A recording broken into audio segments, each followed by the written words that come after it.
Olá, eu sou a professora Ellen Cordeiro Bento da Silva, professora de Fisiologia da Universidade Federal Rural de Pernambuco, e dando continuidade às nossas aulas sobre o sistema endócrino, nós vamos falar um pouco sobre a divisão do sistema endócrino nos sistemas dependente do eixo hipotalâmico hipofisário, independente do eixo hipotalâmico hipofisário e no sistema endócrino transitório. Quando nós falamos do sistema dependente do eixo hipotalâmico hipofisário, como o próprio nome já diz, envolve todos os circuitos endócrinos que envolvem o hipotálamo e a hipófise.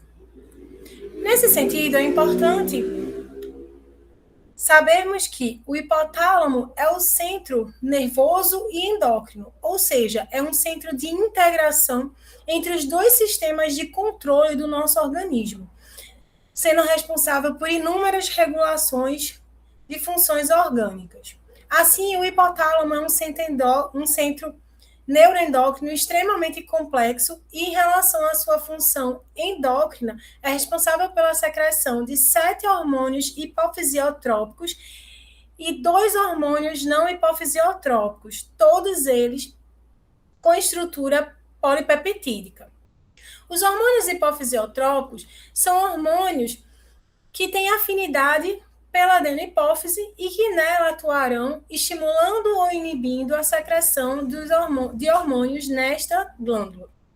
Os hormônios hipofisiotrópicos, assim como os não hipofisiotrópicos, são secretados por células neurosecretoras hipotalâmicas.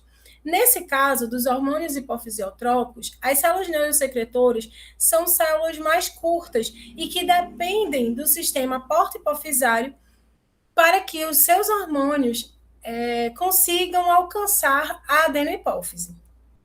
Dentre os hormônios hipofisiotrópicos, destacam-se o TRH, que é o hormônio liberador de tireotropina, que atua na adenopófise, estimulando os tireotrópicos a produzirem o TSH, que é o hormônio estimulante da tireoide. Também o CRH, que é o hormônio liberador de corticotropina, responsável por estimular os corticotropos a produzirem na adenopófise o ACTH, que é o hormônio adrenocorticotrópico. O GnRH, que é o hormônio liberador de gonadotropina, que ao agir na adenopófise nos gonadotropos, estimulará a produção das gonadotropinas, que são o LH, que é o hormônio luteinizante, e o FSH, que é o hormônio folículo estimulante. E, além desses, existe também o GHRH e o GHIH, que são, respectivamente, o hormônio liberador de hormônio do crescimento e o hormônio inibidor do hormônio do crescimento, assim como o PRH e o PIH, que são o hormônio liberador da prolactina e o hormônio inibidor da prolactina, que é a dopamina. Tanto em relação à produção da prolactina na adenopófise, quanto a do GH, existe a produção no hipotálamo de 2 hormônios, percebam isso, tanto de um hormônio liberador quanto de um hormônio inibidor.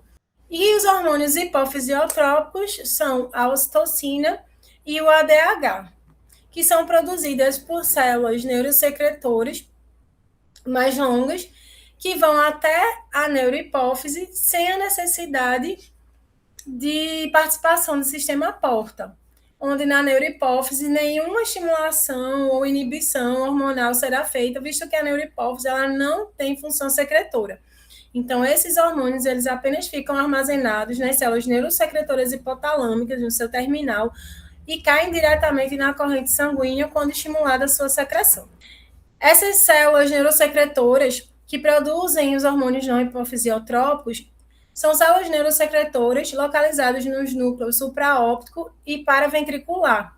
E como já dito, vão armazenar em seus terminais nervosos, que ficam localizados na neurohipófise, os hormônios ocitocina e ADH, até que seja estimulada a sua liberação para a corrente sanguínea sistêmica sem participação do sistema porta. E esses hormônios eles vão estimular respostas teciduais diretas, diferente dos hormônios hipofisiotrópicos que vão atuar na adenopófise para que seja estimulada ou inibida a secreção de hormônios da adenopófise. Quanto à hipófise, essa também é uma glândula altamente complexa, apesar de muito pequenininha, localizada, presente em todos os vertebrados e localizada na fossa hipofisária da célula túsca, né, na base do nosso crânio. A hipófise ela se divide em duas grandes porções, que são a adenopófise e a neurohipófise, onde a adenopófise ela se subdivide na parte tuberal, na parte distal e na parte intermediária, sendo a parte distal a parte principal, né, a produtora da maior parte dos hormônios. E a neurohipófise, lembrando que ela não tem função secretora, é apenas uma parte nervosa, não tem função endócrina. Então, a parte distal da hipófise corresponde a 2/3 da hipófise, dessa adenohipófise, né? E é constituída por células granulares cromofílicas e granulares cromofóbicas. As células granulares, que correspondem a 50% das células constituintes da porção distal da adenohipófise, são as células com função secretora, são aquelas que possuem os grânulos de hormônio. E as células agranulares cromofóbicas são aquelas que já degranularam, não possuem mais grânulos hormonais. Dentre as células granulares cromofílicas, essas se subdividem na porção acidofílica e basofílica, onde as acidofílicas constituem a maior porção de células granulares em detrimento das basofílicas, embora as acidofílicas sejam as que produzem menos hormônios, somente o GH e a prolactina. Então, a prolactina, ela o PRL, a sigla, é secretada pelos lactotropos presentes, que são células especializadas na secreção de PRL, né, de prolactina, da adenopófise. E o hormônio do crescimento é secretado pelos somatotropos, que são células também especializadas da adenopófise na secreção de GH. E, como já dito, esses dois hormônios eles são secretados pelas células acidofílicas, que constituem a maior parte das células granulares cromofílicas.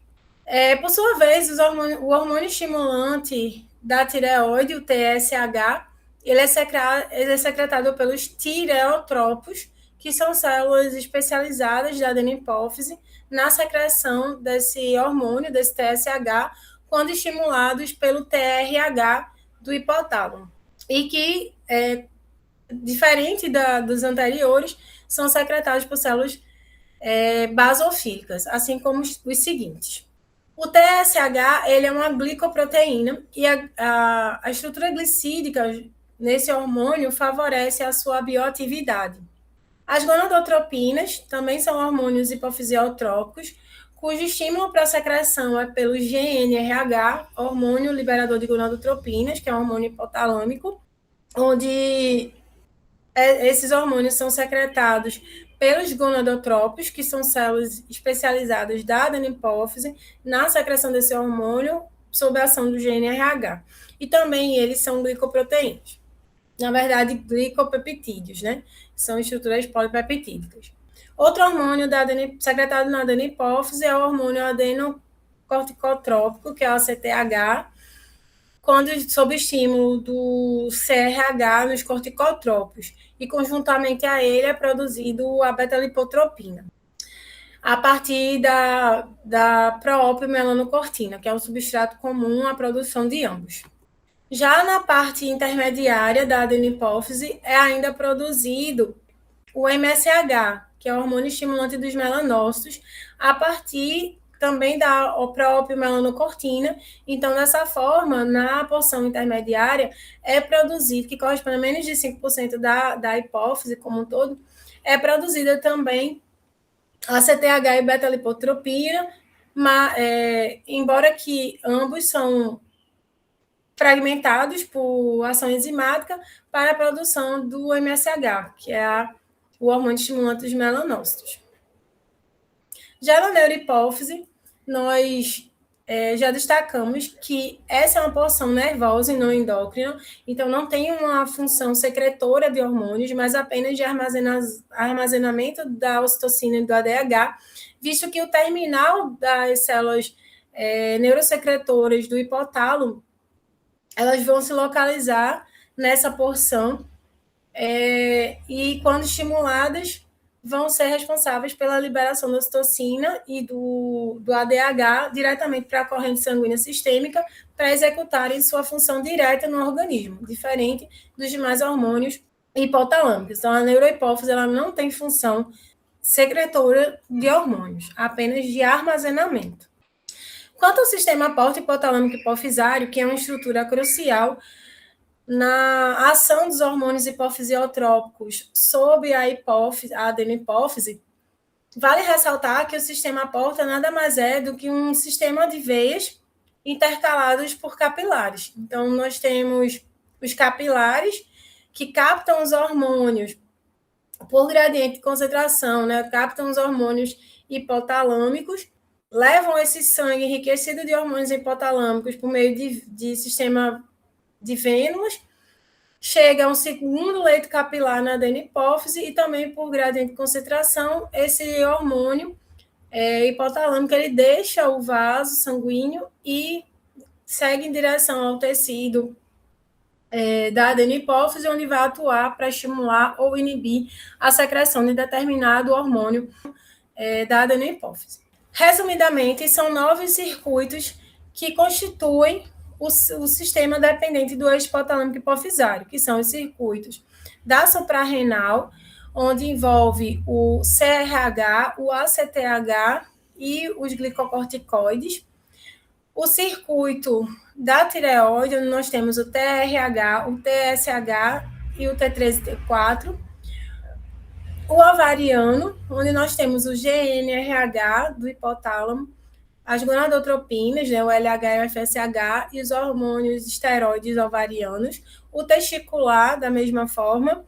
Do hormônio do crescimento, que nós temos o GH, RH, GHIH, hipotalâmico, o GH hipofisário. Da prolactina, também nós temos o PIH, o PRH do hipotálamo e a prolactina em si na adenopófise, estimulando ou inibindo a produção desta. Do hormônio estimulante dos melanócitos, onde nós temos o MSH-IH, MSH-RH no hipotálamo e o MSH na adenopófise sendo estimulado ou inibido a sua produção. O da ocitocina e o do hormônio antidiurético, que são os circuitos de hormônios não hipofisiotrópicos. Então, quanto ao circuito do hormônio do crescimento, nós vamos ter, como já dito, a produção do GHRH e GHIH no hipotálamo, que, por sua vez, ao chegar na adenopófise, nos somatotrópicos, estimula a produção do GH, que é o hormônio do crescimento.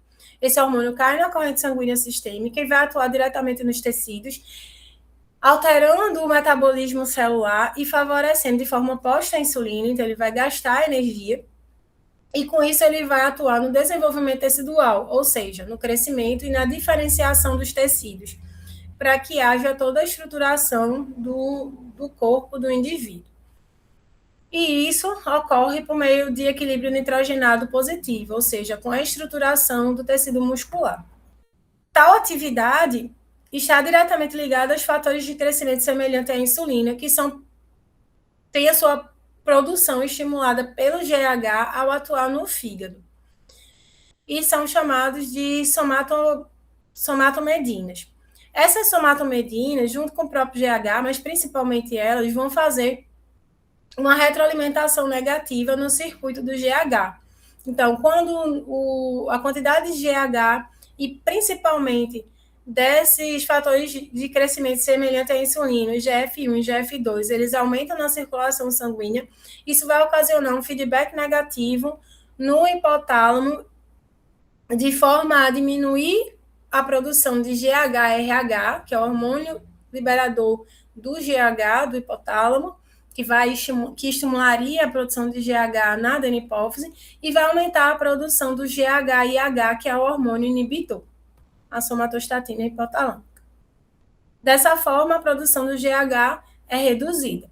Entretanto, quando essa quantidade de GH circulante, principalmente de IGF-1 e 2, diminui na circulação sanguínea, ocorre o oposto. É diminuída a produção do GH-IH e é aumentada a produção do GH-RH e, consequentemente, do GH.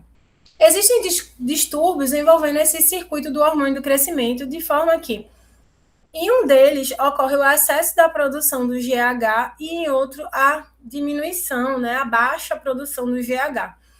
Na alta produção de GH, no excesso de produção de GH, desde a infância, se manifesta o gigantismo, enquanto que o contrário, o nanismo. Além desses, é possível se manifestar a acromegalia, onde o excesso de GH é observado já na vida adulta, onde já ocorre a calcificação óssea, a calcificação das epífises, e apenas as extremidades sofrem esse aumento. Então, são indivíduos que têm mãos grandes, né, pés grandes, as extremidades, como um todo, muito grandes por conta da ação excessiva do GH.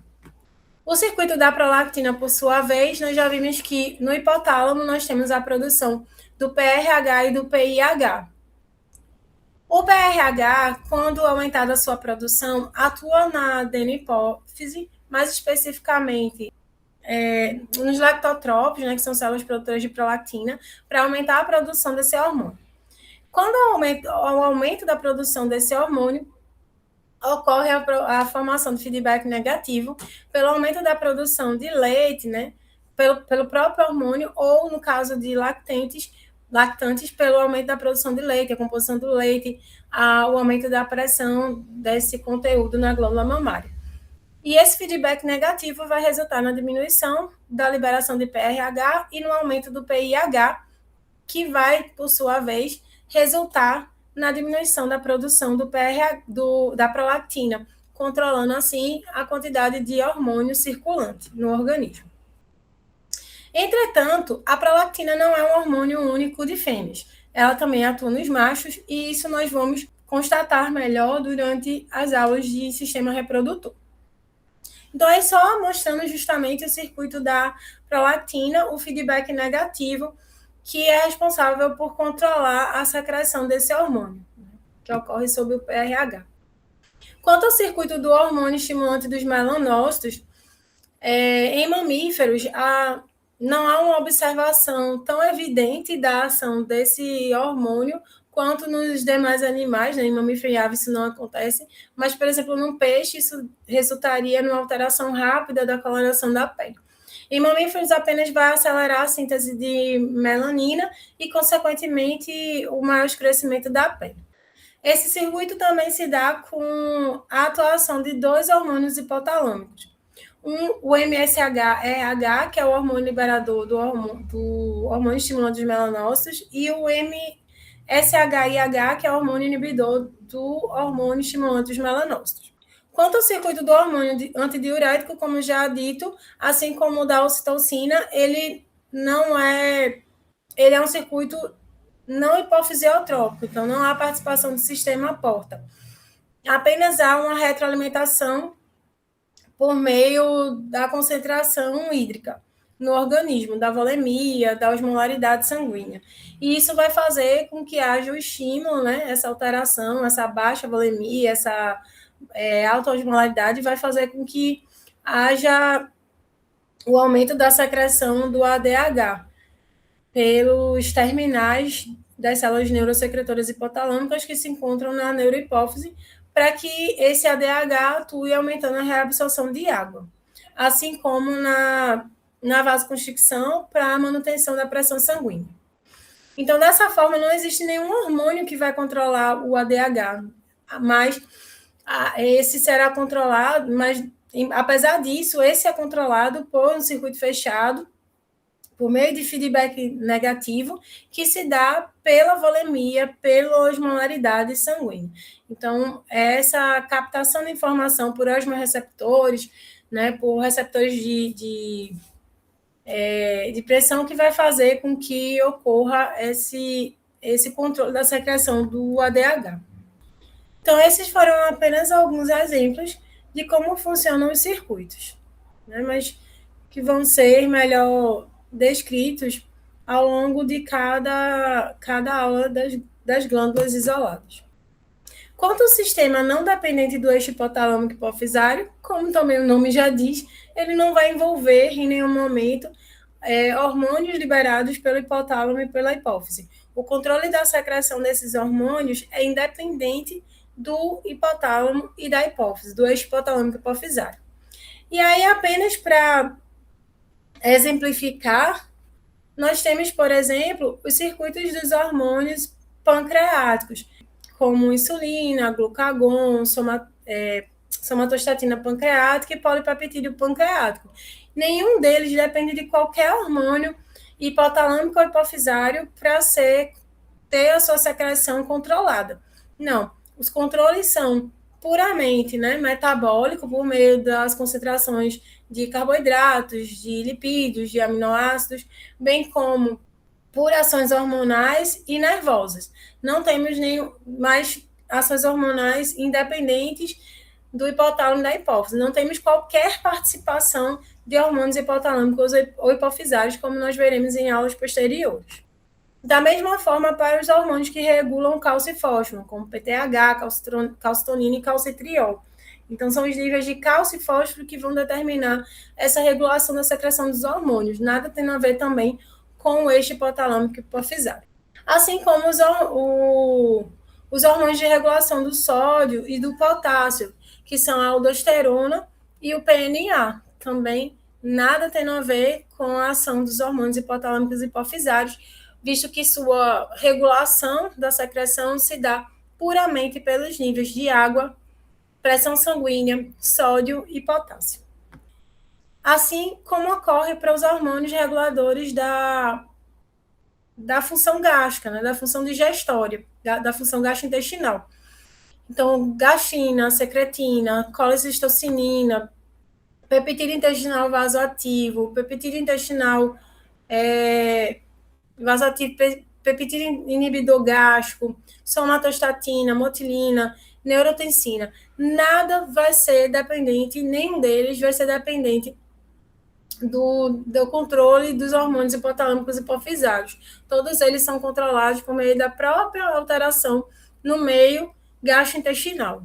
E quanto ao sistema endócrino transitório? O sistema endócrino transitório, ele pode estar presente ou não. E o exemplo mais fidedigno a esse sistema transitório é a placenta. Então, a placenta é, sim, uma estrutura endócrina, só que é uma estrutura endócrina temporária, e que é responsável pela produção de diversos hormônios envolvidos na manutenção da gestação e também no auxílio ao parto e à lactação dessa fêmea gestante. Assim como também o próprio corpo lúteo, presente ciclicamente na mulher. Os hormônios placentários que podem ser destacados e que melhor serão desenvolvidos durante a aula específica são a gonadotropina coriônica humana, o lactogênio placentário, estrógeno, progesterona. E como já dito, o corpo lúteo também pode ser considerado uma estrutura endócrina transitória, visto que não é permanente. Então, ciclicamente ele se forma, ciclicamente ele é decomposto. E entre os seus hormônios nós podemos destacar o estrógeno e a progesterona. E assim nós findamos mais essa parte, percebendo novamente a importância gigantesca exercida pelo sistema endócrino no controle e na regulação das nossas funções orgânicas. Daqui para frente, nós vamos perceber isso cada vez mais.